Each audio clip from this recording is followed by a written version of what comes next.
कि बीजेपी के एक बहुत बड़े नेता जो आज इस दुनिया में नहीं है, जो इस देश के प्रधानमंत्री थे, जिनका वीडियो बड़ा वायरल हो रहा है, उनके भाषण को सुन लीजिए आप। उन्होंने फलस्तीन के बारे में क्या कहा था कि अरबों की जमीन पर कब्जा कर लिया गया है।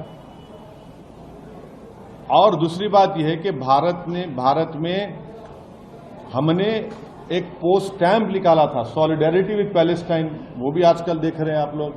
हमारी शुरू से पॉलिसी फलस्तीनियों की ताईद में रही है। इसमें शिफ्ट आया जब कांग्रेस की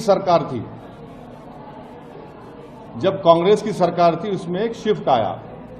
तो ये एक, और फिर पांचवी बात यह है कि ऑस्लो एग्रीमेंट हुआ, और ऑस्लो एग्रीमेंट में कहा गया था कि वेस्ट बैंक और गाजा में इंडिपेंडेंट पैलेस्टीनियन कंट्री बनाया जाएगा। 5 साल जाके 30 साल हो गए।